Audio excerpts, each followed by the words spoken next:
Hey everyone, today's conversation is focused on social media. Yes, how is it impacting our lives currently? What do we need to think about when it comes to new trends, things that are happening in the landscape that we might want to be aware of for our relationships, for our own mental and spiritual and emotional health, our relationships with other people? That's what I'm going to be talking about today with my guest, who is Kyle Oliver. He is the Reverend Dr. Kyle Oliver. He's an Episcopal priest and an educational media producer and researcher.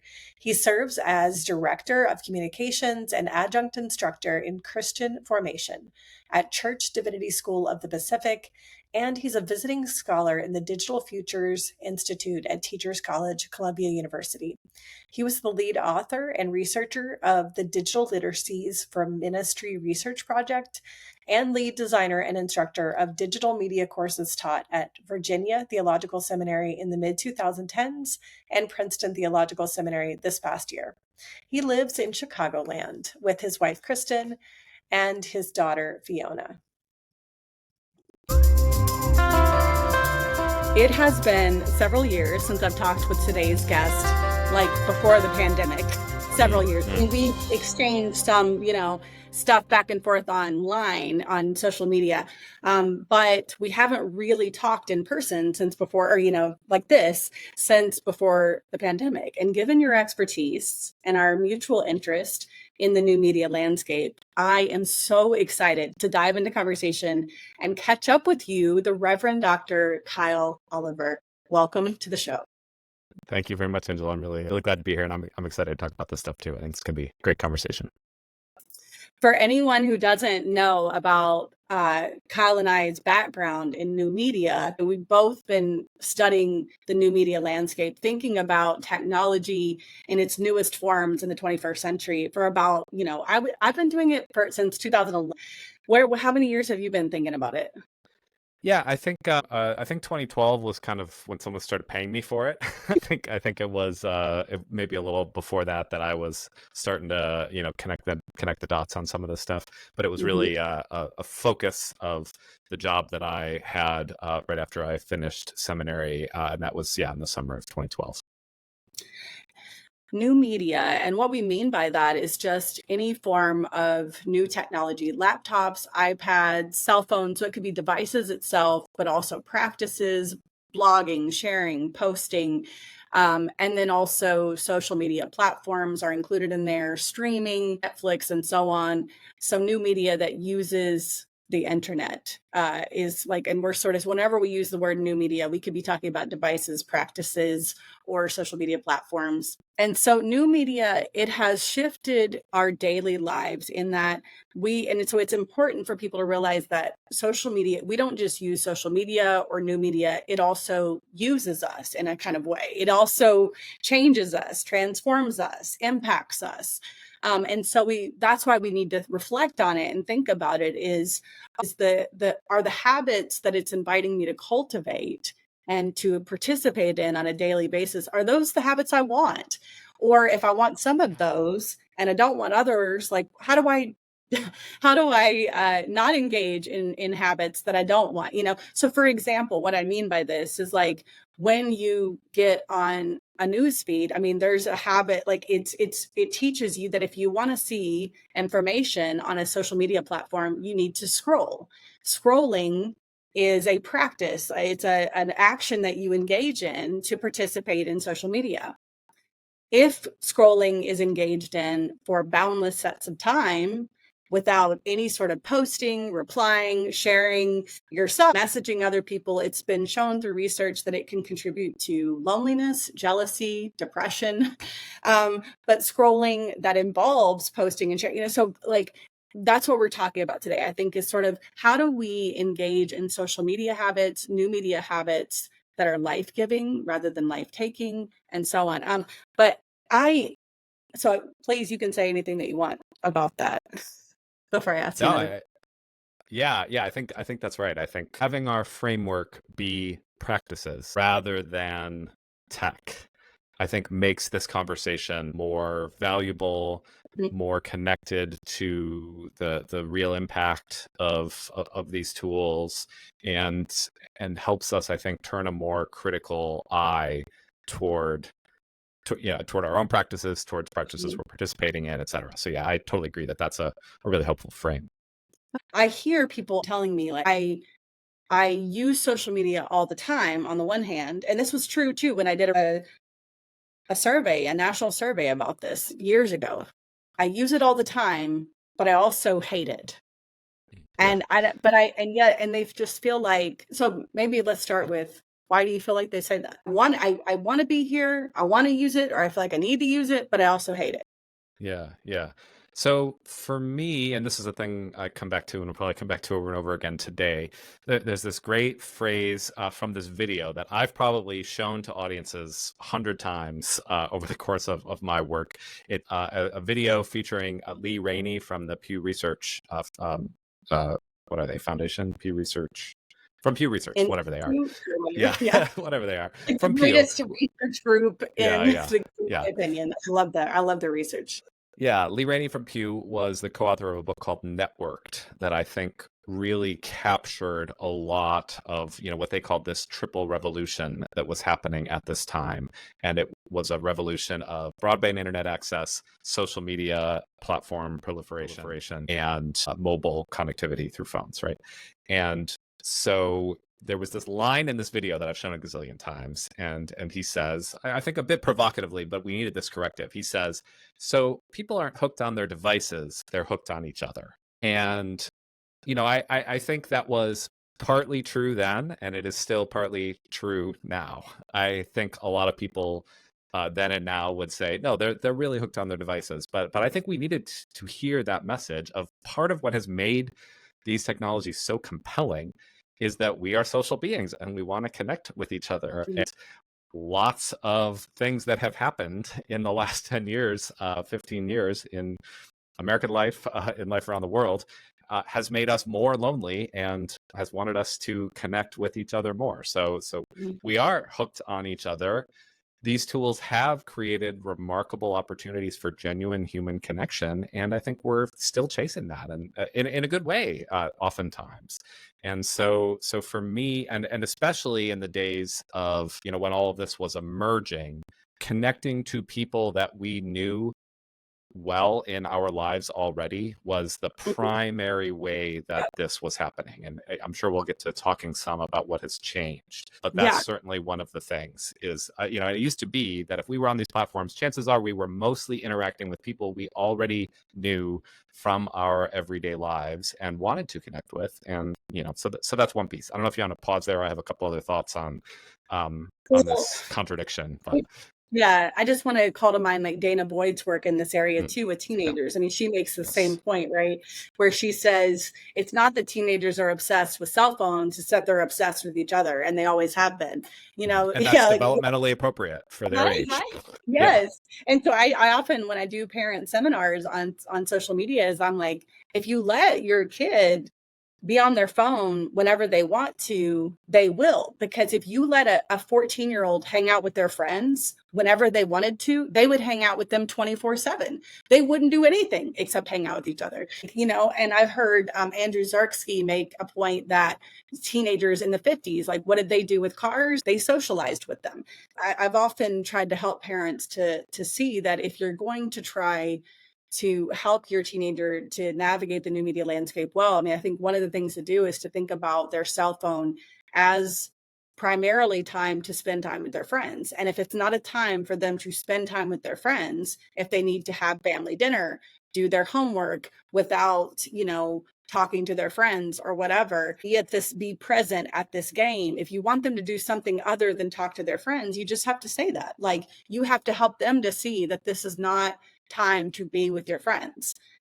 These platforms are designed to be addictive, and most of them make their money in some way that is proportional to the amount of time we spend on them. So infinite scroll is a design choice, right? They could have said, you can see 10 posts and it's not going to show you more. Some like more modern thinking about the stuff that said, hey, maybe that's not a bad idea. My absolute least favorite version of this is that at some point YouTube decided that maximizing time on the platform was their absolute priority.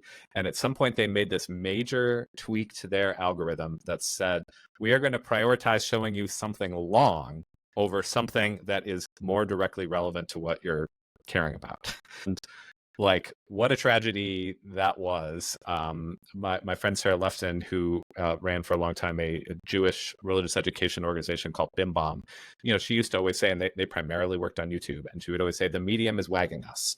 They make changes to the algorithm, changes to the platform, and we have to make changes that aren't always serving our values as Jewish educators, as human beings, as communicators, etc. And so Right. the fact that they're addictive and that they are designed for outcomes that may or may not connect to us feeling good about ourselves, good about the world, etc., is actually kind of part of what is happening here from a design perspective. Yeah. And so we probably shouldn't be surprised that Right. sometimes we hate this and it doesn't make us feel good.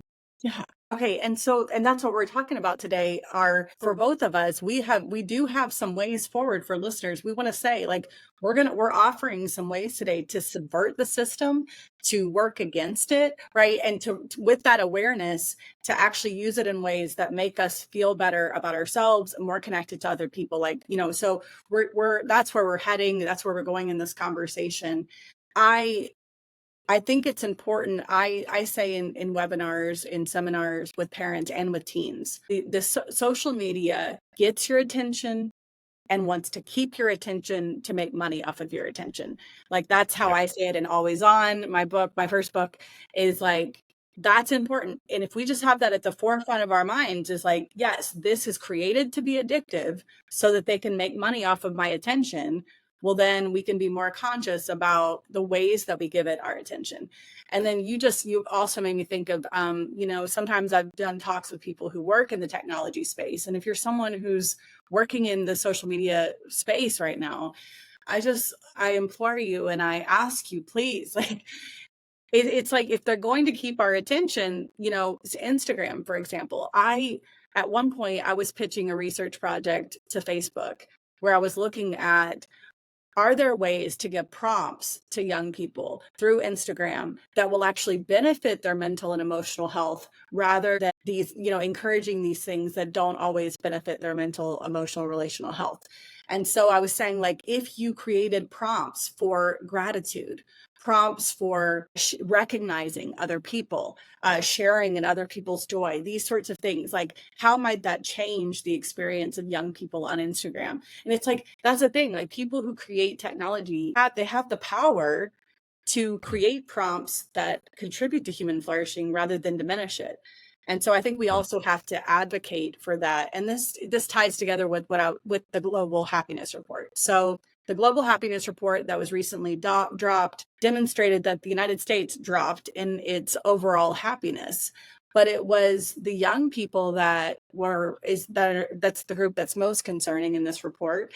It's young people's happiness that dramatically dropped in the United States. And of course, the first thing that people point to overall, other than the pandemic, is because I think a lot of people were saying, well, the whole world experienced the pandemic, so why would other countries not have the same problem? And so they were saying it's social media, it's cell phones, it's smartphones that have dropped teenage happiness. What are your thoughts on this?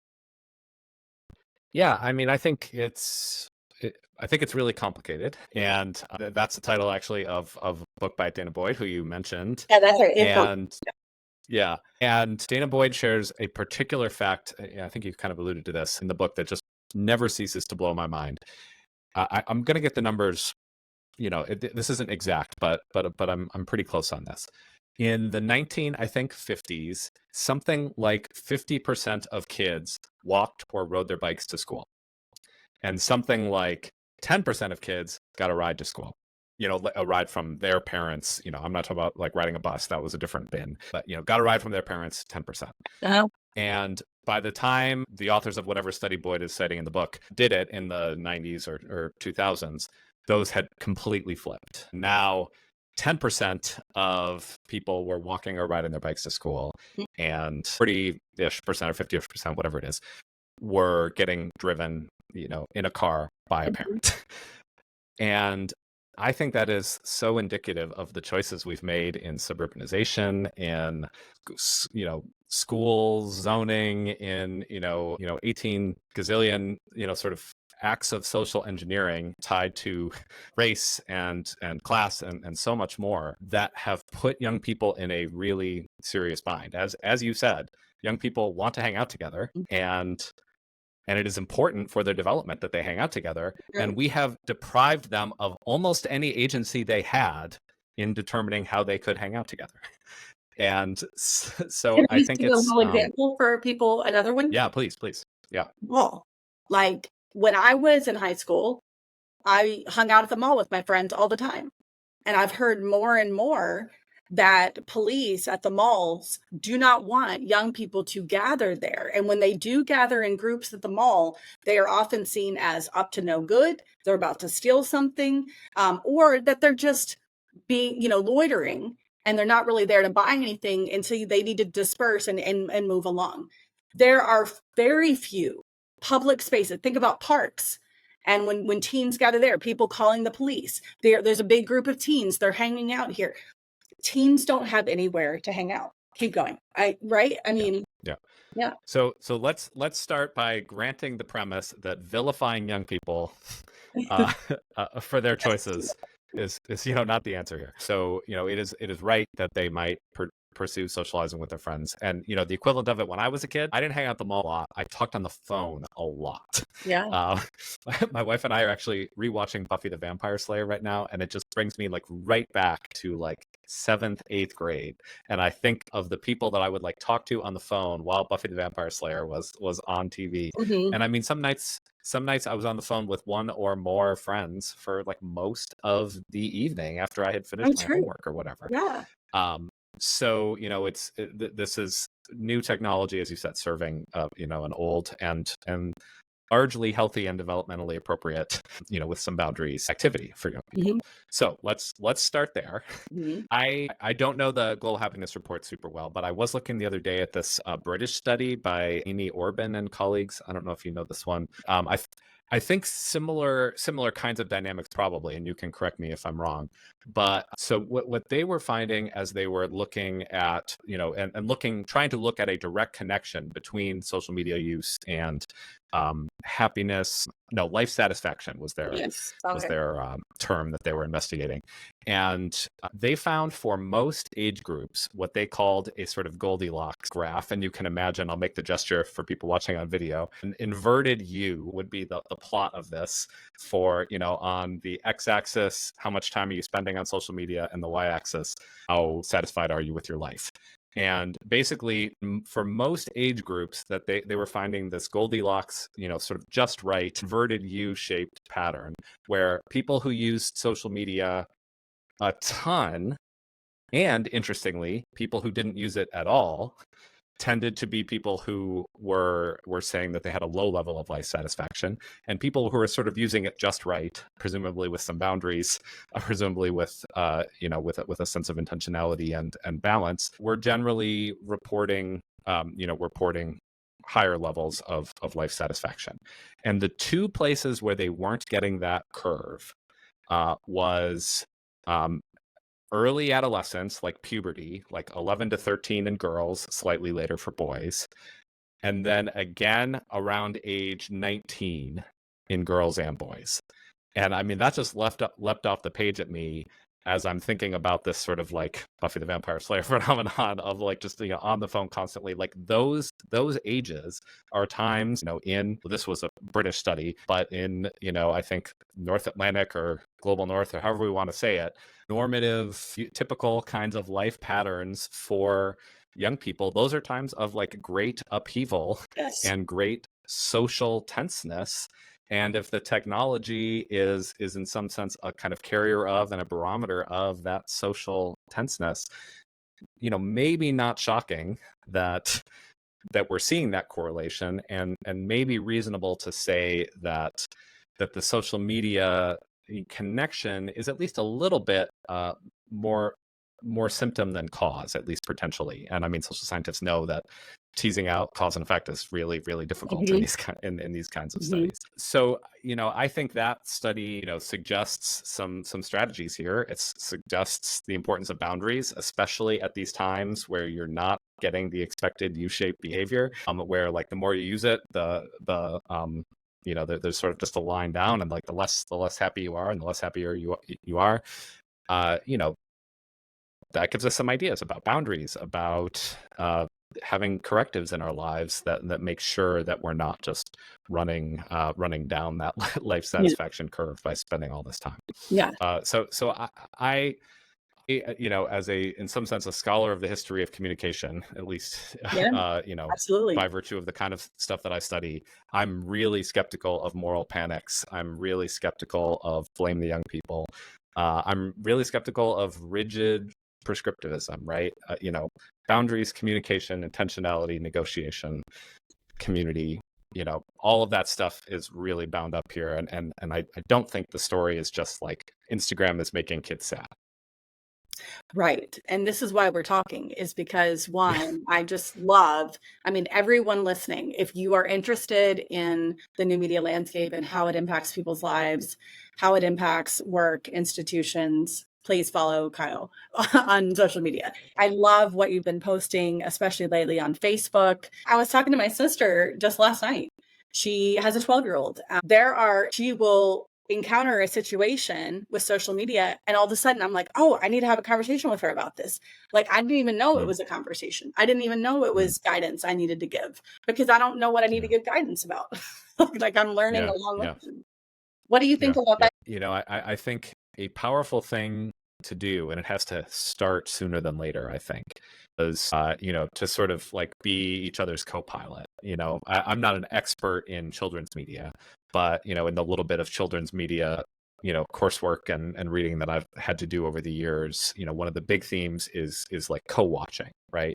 Even something really pro-social, responsible, positive, Sesame Street, Daniel Tiger, etc.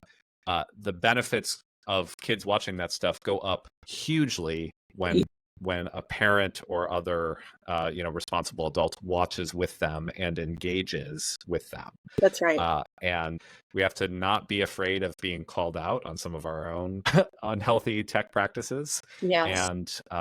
And then perhaps making some changes when we get called out, and trying to sort of take on some of these practices, families potentially. Yeah. And then for the places where it's like, okay, look, we're not watching Daniel Tiger tablet anymore. You're doing all kinds of stuff I don't even understand. Yeah. Talk to me about it.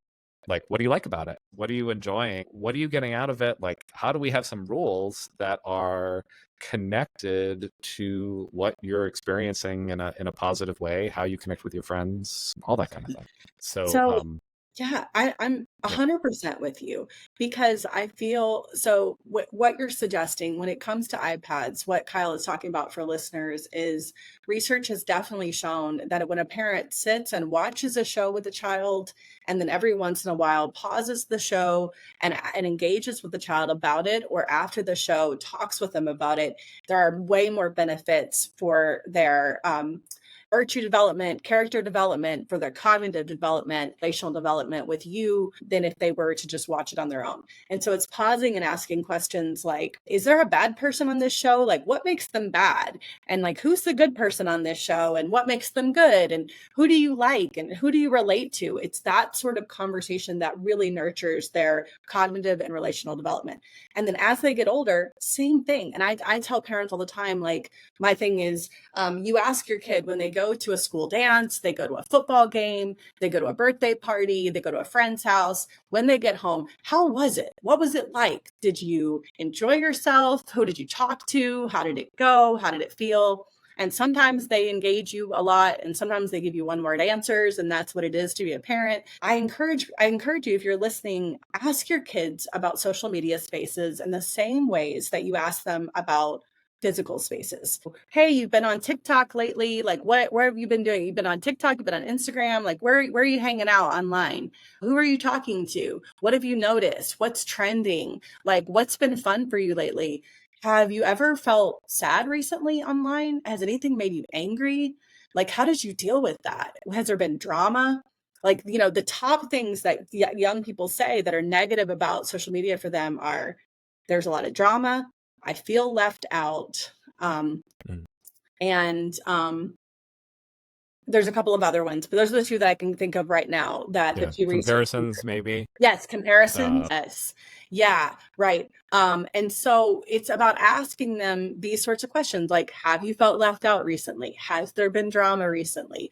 If you use those sort of signal words that young people use, it might get them, sometimes you'll get one word answers, but sometimes might get a rich conversation about their experiences, both positive and negative, challenges and opportunities. And so, Kyle, over the last 13 plus years that you've been researching the new media landscape, what has shifted? What would you say we really need to pay attention to in 2024 and into the future? Like, what's happening now that you're saying these are the things that really matter, that as researchers we need to think about more, as parents, as adults who also use social media ourselves, and other forms of new media? Yeah, I feel like we are just starting to get clear about some of the repercussions of like what's been developing for the last, maybe 5 years or so, even, slightly before the pandemic, when some of significant backlash to these companies started to take root, 2018, 2019, Cambridge Analytica, ethics stuff, all of that, even before the pandemic got going. So I think it's fair to say that part of what we have seen is that people have realized, hey, this makes me feel bad a lot of the time. And, we've all realized, and even if it didn't, we've realized we need some boundaries, and we've set them. A lot of us are spending a lot less time on these platforms. So much of the content on Facebook when I was like in college, practically all of the content was people uploading photos from parties and, writing stuff on their wall and all of this. It was like the user generated and like everyday user generated content was kind of the thing. The hooked on each other, connecting with each other, connecting with people that we mostly know in real life and spend time with in real life. That was kind of what people were showing up for and enjoying and, and largely benefiting from, give or take some drama and some, we need some boundaries. So what starts to happen is that people start to leave for whatever reason. I need a break. I don't like what they're doing with my data. We can fill in more and more. I'm going to go over to a different platform instead. And, it's kind of, it used to be that there were 2 games in town and now there's 20 games in town. And so, it gets spread out. One of the problems that the companies have is there's a lot less of that organic, everyday connecting with your people stuff able to happen because essentially these spaces have been sort of depopulated in some sense. And so what has started to emerge because of that phenomenon, because of various kinds of creator economies of people figuring out how to make money on these platforms, et cetera, et cetera. I'm using some language by David Pierce here from an article in The Verge, maybe last fall. Okay. We've kind of, in some sense, shifted away from what we had called social media for about a decade. And yeah, the platforms are still called social media platforms or whatever. Yeah. But we've shifted to what David Pierce is now calling basically media with a comments section. Oh, I did not read that article. Wow. Okay. Yeah. So we are not actually seeing that much content anymore from people, and especially not by default. If we're not like really savvy users who are doing everything we can to get the experience that we want, what we're getting is a combination of things that are sort of more profitable for someone, maybe the platform, maybe a creator, maybe both. And so you're less likely to see somebody's like grainy photos from a family reunion and more likely to see a very entertaining like skit that has been cross-posted to TikTok, Instagram stories, and YouTube shorts by somebody who makes a significant amount of money each year making skits for social media. They're either a professional content creator or a skilled amateur content creator, kind of giving it their all. And Pierce points out, vertically scrolling video is really entertaining, but isn't really great at connecting us to people that we care about. So there's been a real professionalization. And so what is TikTok? What is, Instagram stories? It's like a little bit of what like I experienced in my college years of what Facebook was like, and a little bit of what I experienced in my middle school years of what MTV was like. Yes. And, This is so and helpful. it's this kind of like remix of those two. I didn't watch the show Jackass, but it's like a little bit of Jackass Yeah. and a little bit of social networking media with a comment section. And so there are some developments that I think can potentially be good if we kind of leverage them right. I don't know if you remember the Olympics a couple of years ago, but it was like you couldn't watch any Olympic coverage without seeing a particular commercial that was Facebook basically saying, hey, join a group on Facebook and you'll learn how to be a longboarder. I remember seeing this ad over and over again of these friends teaching each other skateboard moves in a Facebook group, Yeah. right? And, and Facebook has realized that like groups and what is happening in groups is one of the things that's enduring. So people are either figuring out how to have the kinds of genuinely connective group experiences that have been nurturing to them.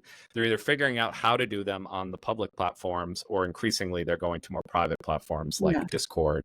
So I think that's a big piece of what's changed about the social media world. There's other stuff we could say about other parts of the media landscape, but that to me has been really interesting to watch and really sort of sad and frustrating. What I would say too, like, hey, like this is a place that you can go and hang out to really get to know what people are experiencing, like what they're rejoicing over, what they're sad about, and so on, like what they think about different things. But yeah, absolutely. This is so helpful for me because I even wrote to you. I think I said, one of the things I said, I want to use, I know I need to use social media to socialize with other people. I say that, when I was talking about scrolling, like I know what it takes to nurture my mental and emotional health, my relational health with other people.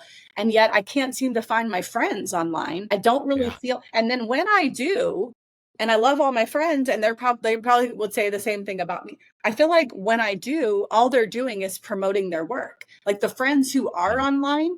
And I think that's the other thing I want to add to this, like what you're saying, that's shifted is I do feel like almost everyone who posts every single day that I like regularly see, they're promoting their work or they're promoting a hobby that could lead to some kind of work. Right. Right. And so like me, if I'm promoting this podcast, on social media, it's like I'm trying to help people learn and all this kind of stuff, but I'm promoting something. So I feel like there's been a really big shift in there's a pressure on all of us that if we're going to post something, it should be a means to an end that primarily is about getting us some sort of money, power, a following. Like connections, action. Well, but it used to be like for the sake of feeling connected to other people, right? The means, the end was I simply want to relate with someone. I want to have a friendship. I want to learn from you. I want to connect with you. But it feels like connection always, or not always, I shouldn't say it. Many times it feels like connection today is for the sake of something other than connection. But that can't just be the only. And so the only people that I follow on Instagram that I'm seeing, I don't know if it's ever on Instagram, hardly ever anymore, but like people barely, it's like they'll throw up a Mother's Day picture or they'll throw up a picture of their family on a specific holiday. But that every day sharing my life with people for the sake of connecting, I'm not seeing it really as much. And so it explains a lot why I've been kind of disgruntled and frustrated with social media the last year. This is really helpful for me. It's been harder and harder to find my people. And then two, the media with the comments thing. It's got my mind really trying. What is a way forward when and I don't know if this has something to do with the Christian Formation Playbook or if you want to talk about that in a different way. Are they related or? Here's 7 or 8 months in the life of Kyle Oliver. I left a pretty intense job. I needed a few months to sort of decompress from that. in the course of that, I got sort of re-energized a love of sports, and had about 3 months of being kind of obsessed with following sports, which is good, and I'm not vilifying. But Yeah. at some point, I sort of woke up and said, "Is this all there is?" You know, okay, I've got a job that is more sustainable for me now, and I do it and enjoy it, and great. But is that sort of all there is? And after a certain amount of time, I realized that, for me, the kind of socializing that I have always done in these spaces has been connected in large part to my particular vocation of basically exactly what we're doing right now, helping people, including in my case, faith leaders, understand this stuff, right? Yeah. And so in the midst of this, I said, like, I want to go back to some of what I thought I had to offer vocationally, Yeah. and B, what I enjoyed as a person about these platforms to begin with. And I'm going to do everything I can, including being like really sort of strategic about how I post to try to not offend the algorithm, so that the posts don't get shunted down people's feeds, or not shown entirely. I'm going to do everything I can and that I've learned about like what the algorithm wants me to do now. But within those rules, I'm going to try to do what I want to do, which is teach people about this stuff and have interesting professional conversations about it. And so that's what I've been doing. So what I hear you saying is that you wanted to sort of subvert the system, and you wanted to say, this is what you were originally doing in my life. You were helping me to have real conversations with people that I really wanted to have a conversation with, rather than just seeing skits and videos and posts from people that are media conglomerates or influencers or people that I don't know, and about stuff that I don't even really want to put all my brain energy into. So I'm going to try to post and have conversations about things that I think I really want to have conversations about, and see what happens, or something like that. But can you say more about the project itself and what kinds of things you're posting? Yes. A lot of what we've been talking about today is stuff that I've been posting about there. Reading a lot of smart people thinking about how new media is changing, and then a lot of stuff about learning theory, practices of teaching and learning, etc., and especially how it relates to people learning and growing, being formed in faith, or what I sort of call faith adjacent, meaning-filled parts of our lives. Could you give a couple of examples from the last, few weeks of posting, like something that you think is like sort of food for thought and one way forward for people? What should you focus your energy on? If you have a small amount of time, focus on your website and focus on your email newsletter, because Facebook does not have your best interests in mind. And the kind of things that Facebook was good for in connecting with the everydayness of the people that they serve just is not primarily what's happening in these spaces anymore. And if you have some time and energy and inclination, think about starting a meditation podcast that might speak to your people, because it's your voice and they know and love and trust you. We had a really nice conversation last week about churches learning to collaborate. People were really resonating with that. But on the social media week, I think that the sort of practical stuff that I was suggesting is like all the kinds of things we've been talking about here today, and what's changed and how might we respond.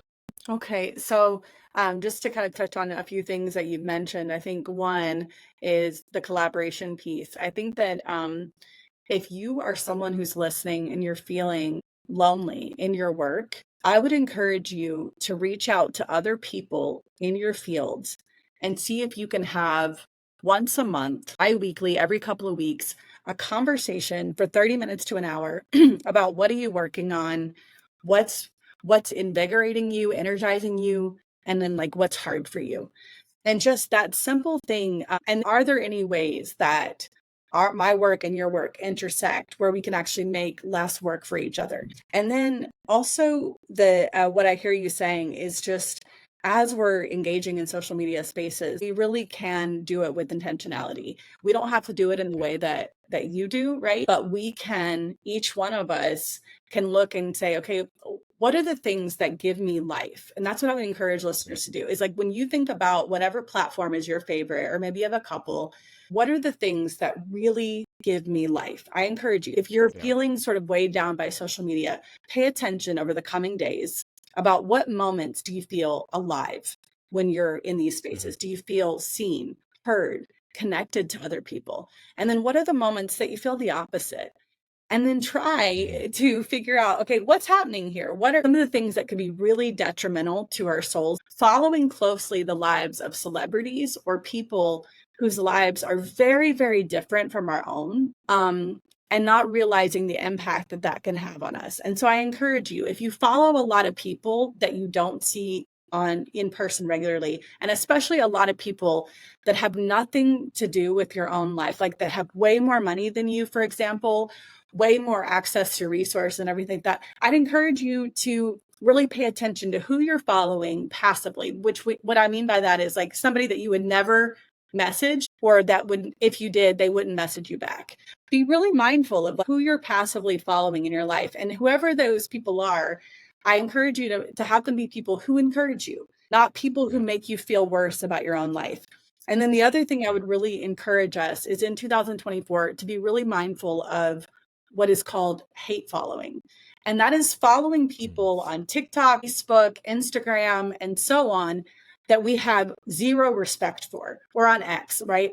We're following people who we know, I think they're ignorant. I think that I don't like what they have to say. I don't like their perspective. If we know wholeheartedly, like, this is not somebody I want to learn from, I simply follow them just to tell other people how ignorant they are, how ridiculous they are. And this could be a family member. This could be somebody you went to high school with, or it could be a celebrity.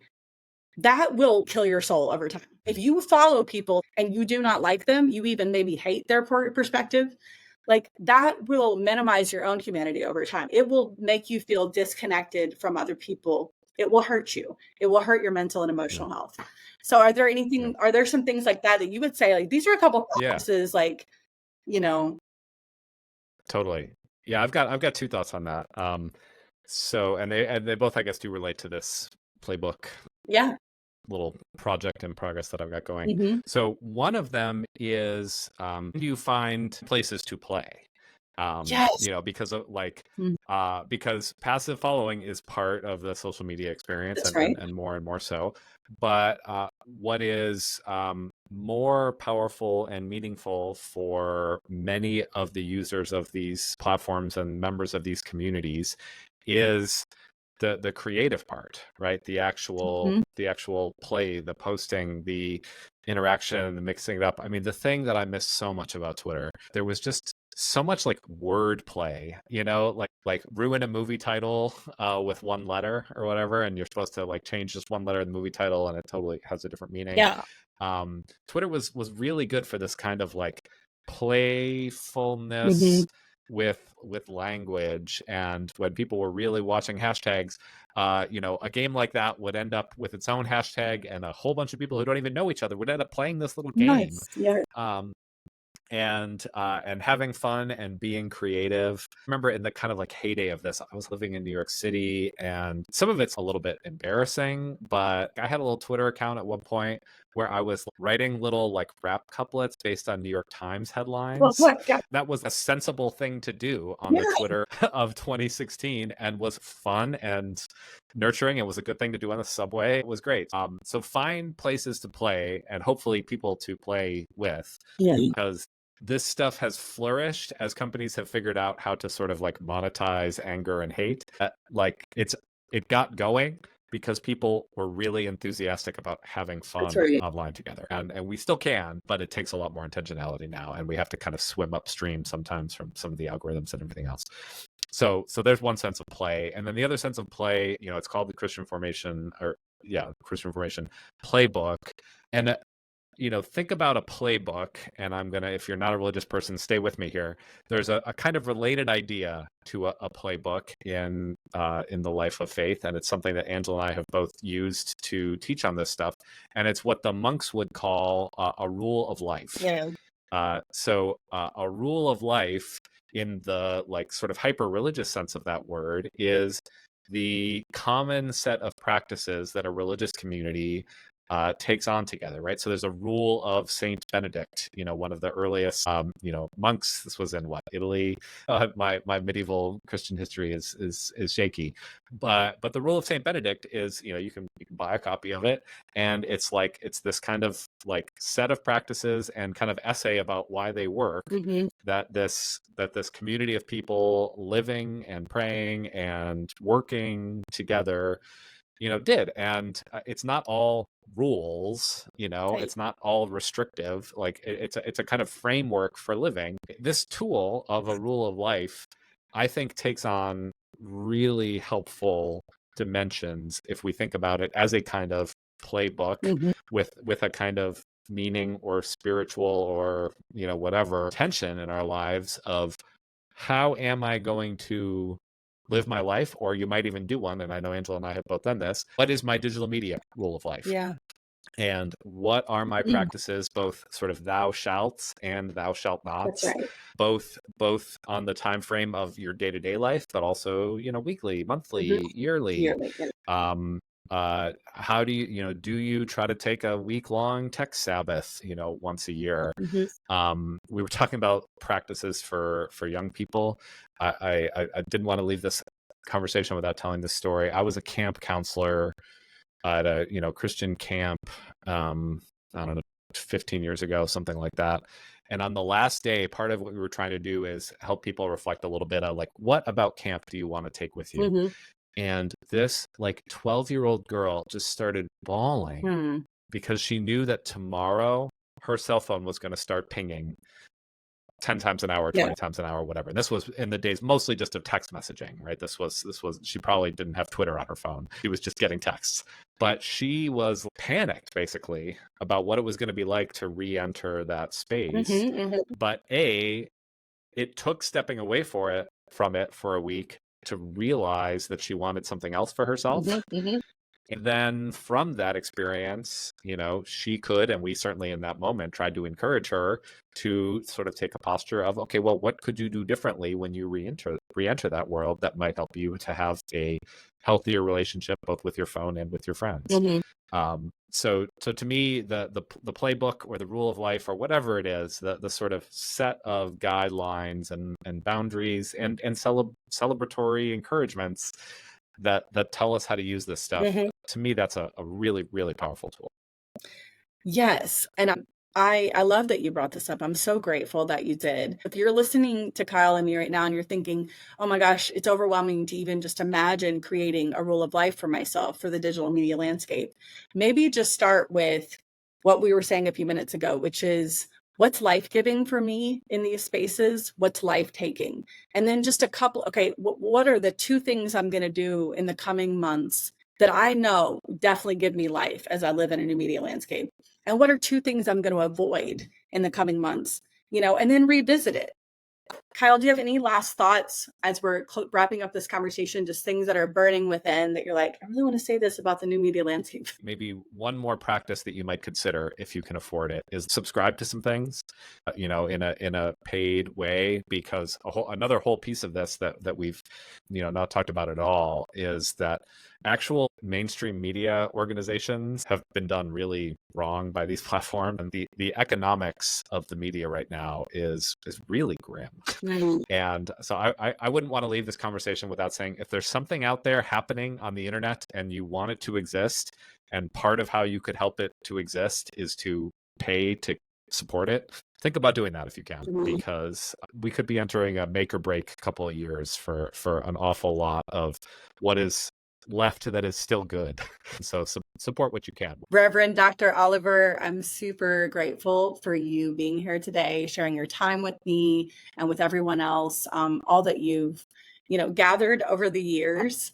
I really appreciate your time. Oh, this has been really fun. I care a lot about this stuff, and it's a pleasure to be in conversation with someone else who does as well. Yeah. And today, if you're listening and you want to connect with Kyle, I'm going to put in the show notes several ways to do that and to support his work and to read more, learn more from him. And so, yeah, definitely go there if you want to learn more, you want to connect with him.